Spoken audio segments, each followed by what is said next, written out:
जब अपराध होने लगे हावी, जब जुर्म का बढ़ने लगे काला साया, तब होता है अपराध का अंत और जुड़ती है जुर्म की कड़ी से कड़ी और अपराधी को लगती है हथकड़ी। नमस्कार, आप सभी का स्वागत है हमारे खास कार्यक्रम हथकड़ी में और मैं हूं आपके साथ शुभेंदु सिंह। अगले आधे घंटे में हम आपको दिखाएंगे राजस्थान के जुर्म की हर वो कहानी जिससे आपको रहना है सावधान।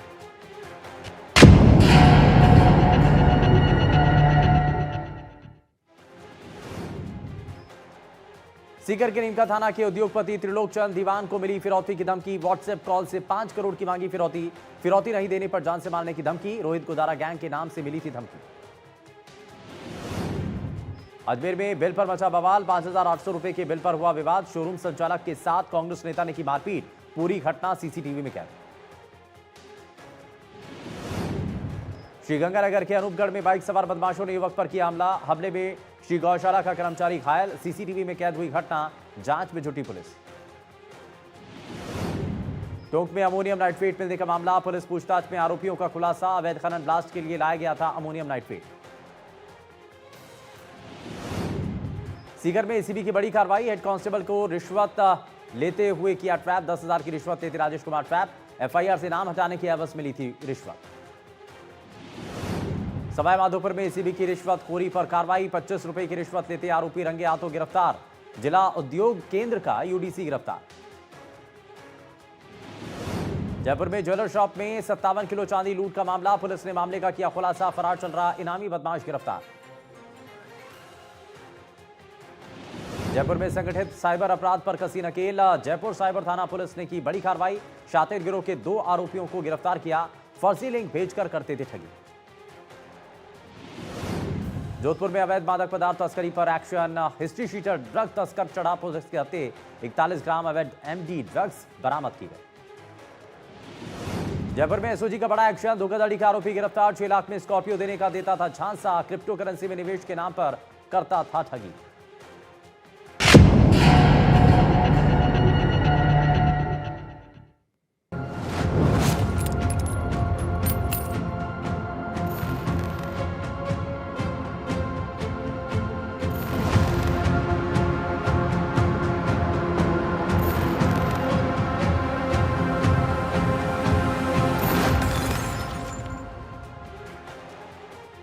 और चलिए इस बीच टोंक से बड़ी खबर मिल रही है, जहां अमोनियम नाइट्रेट मिलने का मामला सामने आया और पुलिस पूछताछ में आरोपियों ने खुलासा भी किया है। दरअसल अवैध खनन ब्लास्ट के लिए यह अमोनियम नाइट्रेट लाया गया था। एनआईए और आईबी की टीम ने भी अब आरोपियों से पूछताछ करनी शुरू कर दी है और इस पूछताछ में शुरुआत में ही आरोपियों ने अपना मुंह खोला तो कई राज उगले हैं। डीएसटी टीम ने फिलहाल 150 किलो अमोनियम नाइट्रेट पकड़ा था और उसके बाद से सवाल उठ रहा था कि आखिर इतनी मात्रा में अमोनियम नाइट्रेट का इस्तेमाल आखिर किस चीज में किया जाना था, क्या कोई बड़ी साजिश तो नहीं है। तो फिलहाल बताया जा रहा है कि आरोपियों से जब पूछताछ की गई, कड़ाई से जब उनसे सवाल पूछे गए तो उन्होंने खुलासा किया है कि अवैध खनन ब्लास्ट के लिए यह अमोनियम नाइट्रेट लाया गया था। कल जो कार्रवाई हुई थी उसमें एक सियाज कार में एक्सप्लोजिव मटेरियल था, तो उसमें 2 व्यक्ति पकड़े गए थे और फिर उनसे पूछताछ की, फिर उनको गिरफ्तार किया गया। इसमें मुख्य रूप से यही है कि जो मैगजीन है वहाँ से एक्सप्लोजिव मटेरियल को लेकर जो इलीगल माइनिंग करते हैं उनको सप्लाई देना अभी पूछताछ में और इन्वेस्टिगेशन में सामने आया है। बाकी हम एक्सप्लोसिव मटेरियल की सेंसिटिविटी को देखते हुए सारे एंगल, डिफरेंट एंगल से सभी तरीके से जांच कर रहे हैं, पर प्राथमिक रूप से और जो चीज़ें सामने आई है उसमें कि इलीगल जो स्टोन मशीनरी स्टोन होता है उसकी ब्लास्टिंग के लिए जो एक्सप्लोजिव यूज़ होता है उसको अवैध माइनिंग के लिए यूज में लेने के लिए देने जा रहे थे। और आपको बताएं कि बीते दिनों टोंक में नेशनल हाईवे पर बुधवार को 150 किलो अमोनियम नाइट्रेट की बड़ी खेप पकड़ी गई थी। वैसे तो इस केमिकल का इस्तेमाल खाद के लिए भी किया जाता है, लेकिन इसका इस्तेमाल खतरनाक विस्फोटक के रूप में भी होता है। हाल ही में राजधानी दिल्ली में हुए धमाके में भी अमोनियम नाइट्रेट का इस्तेमाल किया गया था। अब ऐसे में पुलिस के साथ साथ एनआईए और आईबी जैसी जांच एजेंसियां इस मामले को बड़ा गंभीरता के साथ ले रही हैं। हालांकि अब तक की अपडेट में यह बात पुलिस ने मानी है कि अवैध खनन में विस्फोट के लिए सामग्री का इस्तेमाल किया जाना था। देश की सुरक्षा के लिहाज से यह खबर बेहद महत्वपूर्ण है और टोंक से एक रिपोर्ट आपको दिखाते हैं।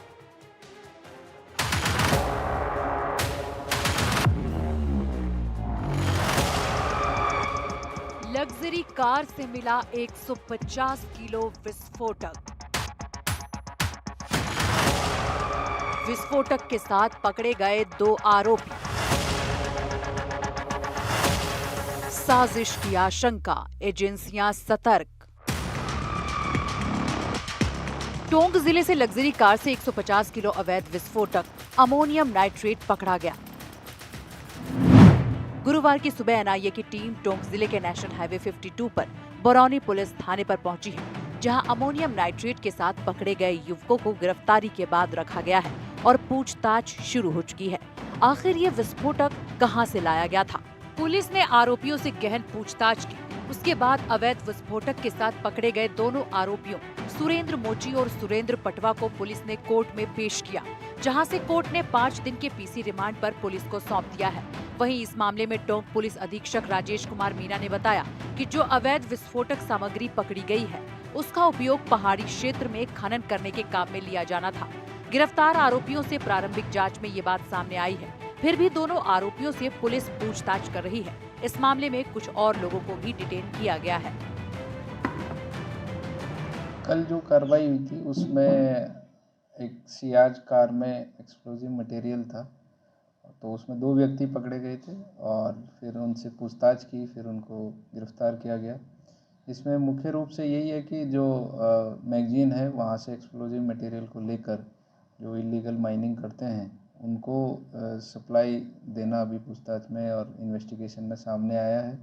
बाकी हम एक्सप्लोसिव मटेरियल की सेंसिटिविटी को देखते हुए सारे एंगल, डिफरेंट एंगल से सभी तरीके से जांच कर रहे हैं, पर प्राथमिक रूप से और जो चीज़ें सामने आई है उसमें कि इलीगल जो स्टोन, मैसनरी स्टोन होता है, उसकी ब्लास्टिंग के लिए जो एक्सप्लोजिव यूज़ होता है उसको उस अवैध माइनिंग के लिए यूज में लेने के लिए ये देने जा रहे थे। इससे पहले बुधवार को राजस्थान सरकार अरावली और अन्य जगह पर चल रहे अवैध खनन पर प्रभावी कार्रवाई करने वाली थी। साल की पहली तारीख से शुरू हो जा रहे बड़े अभियान से ठीक एक दिन पहले टोंक जिले में पुलिस की डीएसटी द्वारा बड़ी कार्रवाई की गई है। डीएसटी ने सियारा कार में बूंदी से टोंक लाई जा रही भारी मात्रा में विस्फोटक सामग्री जब्त की है। डीएसटी ने ये कार्रवाई टोंक जयपुर NH 52 बरौनी थाना क्षेत्र में नाकेबंदी करते हुए की। डीएसटी ने कार सवार 2 लोगों सुरेंद्र पटवा और सुरेंद्र मोची को गिरफ्तार किया है, जो बूंदी जिले के करवर के ही रहने वाले हैं। विस्फोटक माफियाओं द्वारा पुलिस की आंखों में धूल झोंकने के लिए 150 किलोग्राम अमोनियम नाइट्रेट को यूरिया के कट्टों में भरा गया था। आइए आपको बताते हैं कि आरोपी कैसे पकड़े गए। डीएसटी ने कार सवार युवकों से पूछताछ की तो युवकों ने कृषि कार्य के लिए यूरिया की बात कही। कार में 200 खतरनाक विस्फोटक कार्टेज मिले, 1100 सेफ्टी फ्यूज वायर मिला। पुलिस ने कट्टों की गहराई से जांच की तो कट्टों में अमोनियम नाइट्रेट भरा हुआ पाया। डीएसटी ने ये कार्रवाई प्रभारी ओम प्रकाश चौधरी के नेतृत्व में की। अमोनियम नाइट्रेट मूल रूप से पत्थर खनन के काम में आता है। आपको बता दें कि दिल्ली में हाल ही में हुए विस्फोट में अमोनियम नाइट्रेट का ही इस्तेमाल किया गया था। अमोनियम नाइट्रेट अत्यधिक खतरनाक किस्म का विस्फोटक माना जाता है।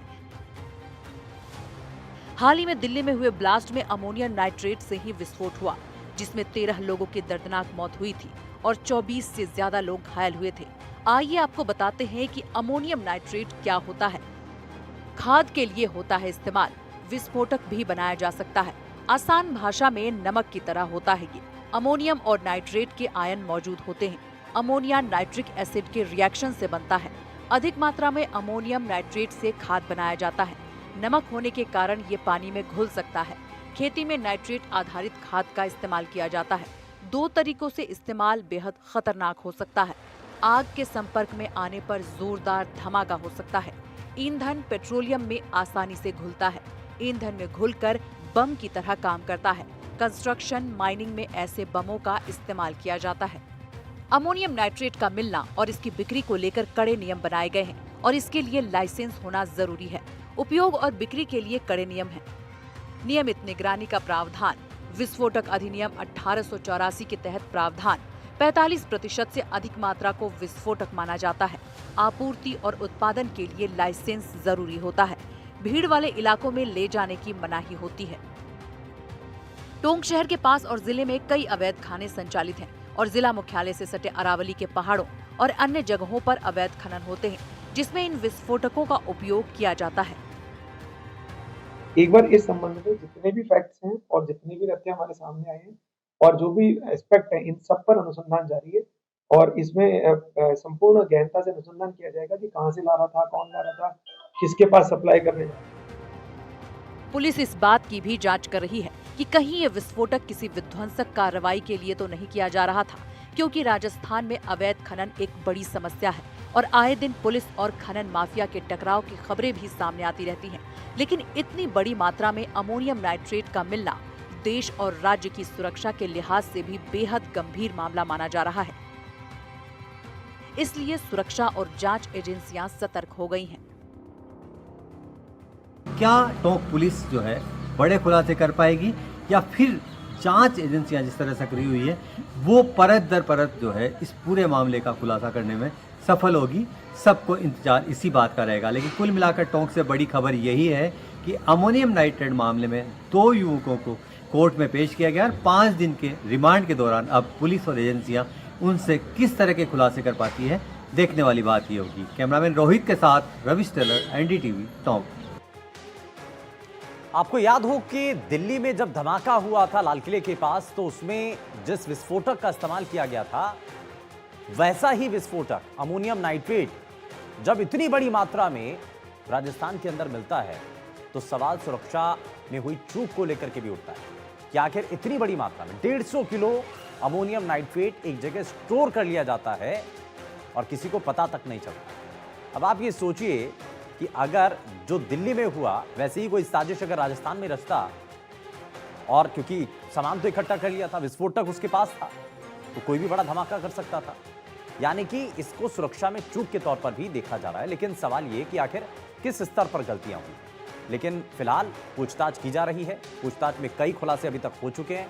ये कहा जा रहा है कि जो माइनिंग है, अवैध रूप से जो इलीगल माइनिंग हो रही है, उसमें इसका इस्तेमाल किया जाता है। पहाड़ियों में ब्लास्टिंग के जरिए जब चट्टानों को तोड़ा जाता है तो अमोनियम नाइट्रेट का उसमें भी इस्तेमाल होता है, तो उसके लिए इसका इस्तेमाल किया जाना था, जिसके बारे में फिलहाल आरोपियों ने बताया है। लेकिन खैर, पुलिस की जांच इसमें आगे बढ़ रही है और जांच एजेंसियां इसमें बाकी शामिल भी हो चुकी हैं और वो इस मामले को पूरी तरीके से हैंडल कर रहे हैं। अब जरा खबरों में आगे बढ़ते हैं। सीकर में एक बार फिर से रोहित गोदारा गैंग की रंगदारी शुरू हो चुकी है। अपराध करने का नया ट्रेंड यहां पर देखने को मिल रहा है। भारत सरकार के चंगुल से किसी तरह गैंगस्टर विदेश भागने में सफल हो जाते हैं और फिर ये बाहर बैठे बैठे ही देश के अंदर आतंक फैलाते हैं, डर बनाते हैं, व्यापारियों के अंदर खौफ पैदा करते हैं और उनसे रंगदारी वसूलते हैं। सीकर के एक व्यापारी को रोहित गोदारा गैंग से इसी तरीके से धमकी मिली। पहले तो उसने 5 करोड़ की फिरौती मांगी और पैसे नहीं देने पर व्यापारी को जान से मारने की धमकी दे दी। ये गैंगस्टर स्थानीय बदमाशों को अपने नेटवर्क में जोड़ते थे और मोटे पैसे देते हैं और फिर उन्हीं अपराधियों के जरिए आतंक को फैलाते भी हैं।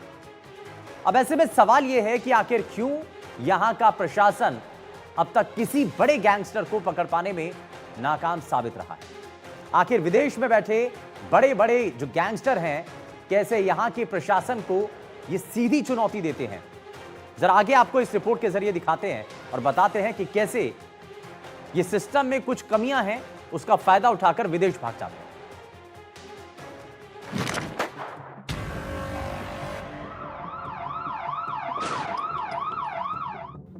एक बार फिर कारोबारी को धमकी।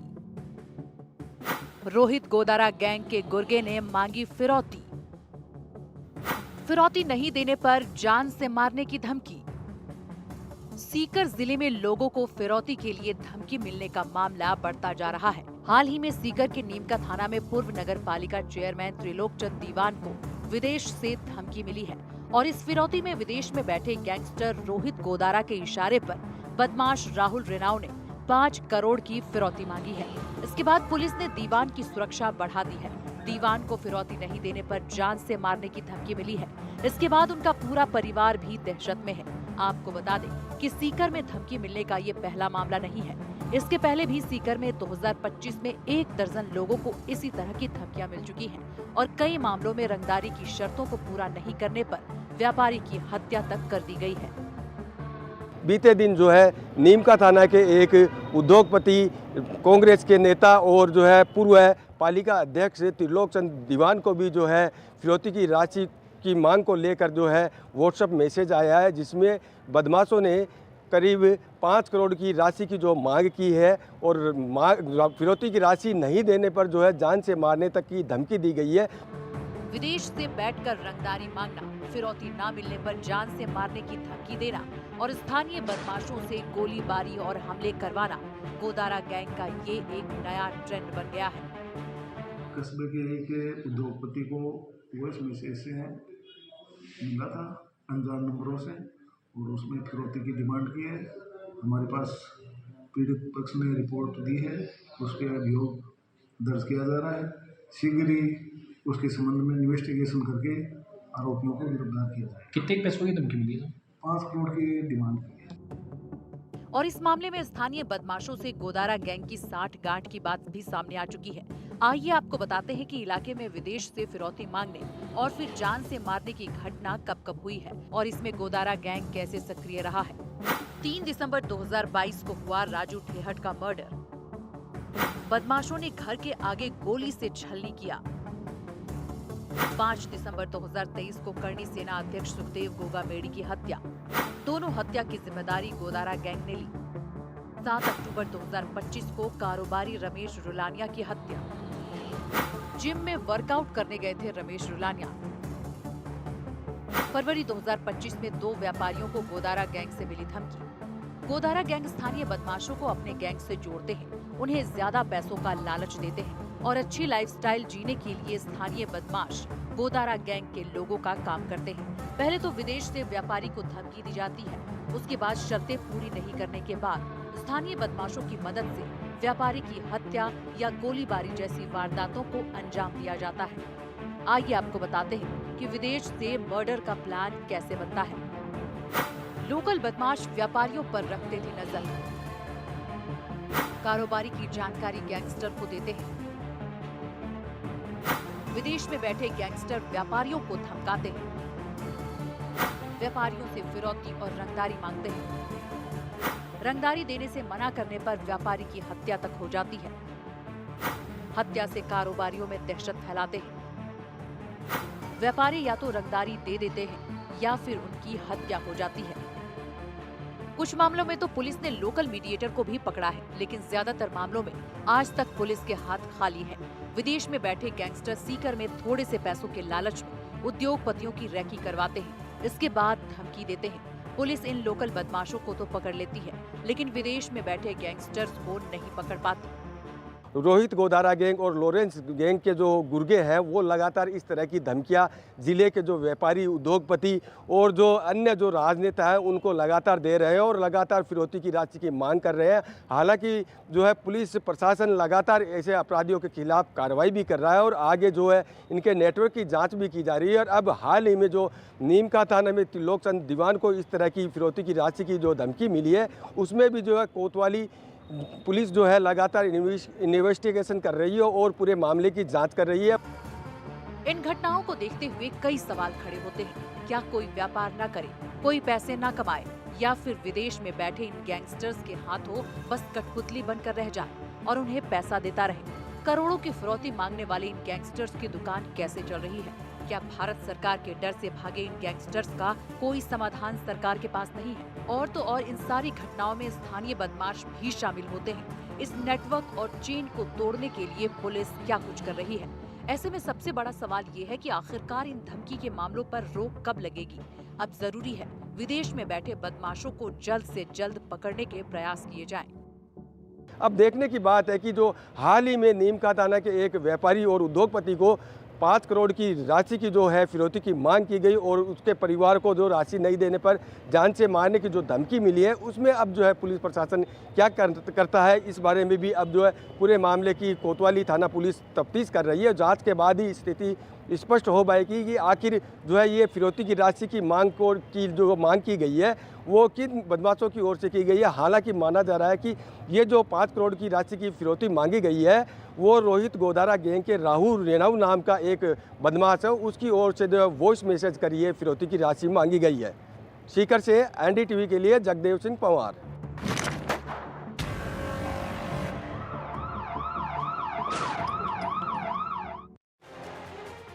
तो कैसे स्थानीय जो बदमाश हैं वो इस तरीके के गैंगस्टर्स के साथ मिलकर के एक जुगलबंदी कर रहे हैं और कितने बड़े नेटवर्क को चला रहे हैं, और कैसे विदेश में बैठा कोई गैंगस्टर भारत में एक छोटे इलाके के शहर के अंदर जाकर के वहां पर धमकी देता है, रंगदारी मांगता है, और ये सब कुछ कैसे संभव हो पाता है ये हमने आपको एक एक कड़ी जोड़ करके बताया। लेकिन अब पुलिस इस मामले को बहुत गंभीरता के साथ ले भी रही है और ऐसे जो लोकल जो गैंगस्टर हैं उनके ऊपर कार्रवाई करनी शुरू की जा चुकी है ताकि ये बड़े जो नेक्सस है उसको तोड़ा जा सके। अब जरा आगे बढ़ते हैं। जब रक्षक ही जनता का भक्षक बन जाए तो लोग आखिर कहां जाएं? ईमानदारी की शपथ लेने वाली पुलिस ही जब वसूली करने लगे तो कानून की रक्षा कौन करेगा? ऐसा ही एक मामला सामने आया है जयपुर से, जहां पर पुलिस का एक अधिकारी अपनी धौंस दिखाकर लोगों से ही वसूली करने लगा। आरपीएस अधिकारी रितेश पटेल ने कारोबारी पर फर्जी एफआईआर दर्ज कराई और एसओजी के नाम पर उससे 1 करोड़ रुपए की मांग करने लगा। उसने कारोबारी से 50 लाख रुपए भी ले लिए थे, लेकिन उससे पहले ही वो इस दौरान पकड़ा जाता है। और पहले भी, ये पहली बार ऐसा नहीं हुआ, बल्कि इससे पहले भी भ्रष्टाचार के मामले में इस अधिकारी को एपीओ किया गया था और फिर इस मामले ने उसे सलाखों के पीछे पहुंचा दिया है। पुलिस ने जांच का भरोसा तो दिया है, लेकिन क्या सचमुच आरोपी को सजा मिलेगी? सवाल।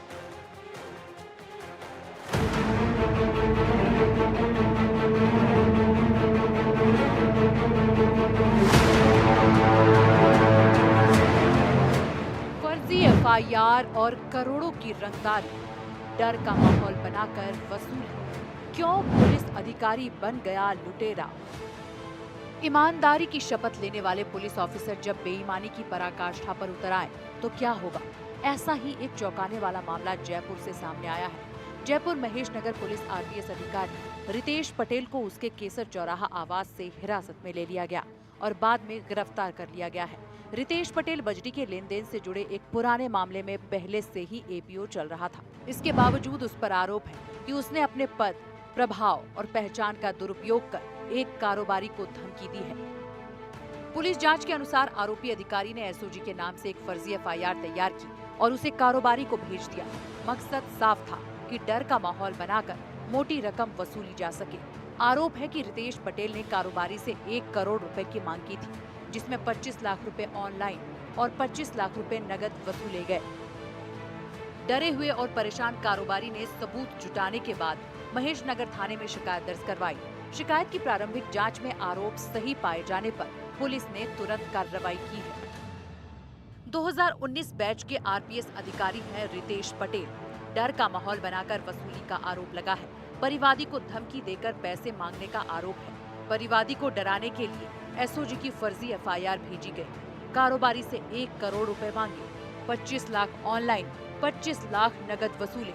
अवैध बजरी लेन देन के मामले में पहले से एपीओ है अधिकारी। आरोपी की पत्नी मजिस्ट्रेट है और पद के दुरुपयोग करने की भी जांच की जा रही है। पूछताछ के दौरान आरोपी ने फर्जी एफआईआर तैयार करने और पैसे लेने की बात स्वीकार की है, जिसके बाद उसे गिरफ्तार कर लिया गया। जयपुर पुलिस कमिश्नर सचिन मित्तल ने बताया कि आरोपी अधिकारी पर परिवादी को धमकाकर पैसे मांगने का आरोप है। दबाव बनाने के लिए एसओजी की फर्जी एफआईआर भेजी गई थी। शिकायत मिलने के बाद जांच की गई और आरोपी को गिरफ्तार कर लिया गया। पूरे मामले की जांच फिलहाल चल रही है। इनके मनी के ट्रांजैक्शंस थे और उसके अंदर फिर वो दबाव बनाने के लिए उसने एक फर्जी एफआईआर एसओजी की क्रिएट करी और उसको भेजी उस व्यक्ति को जिसने एफआईआर दर्ज कराई है, ये धमकाते हुए कि तुमको इस केस के अंदर पुलिस अब अरेस्ट करेगी। तो हमारी जानकारी में आया तो उस केस को डेवलप किया और उसके अंदर गिरफ्तारी हुई है। अभी उसका पीसी रिमांड रितेश का प्राप्त करके और रेस्क्यू करके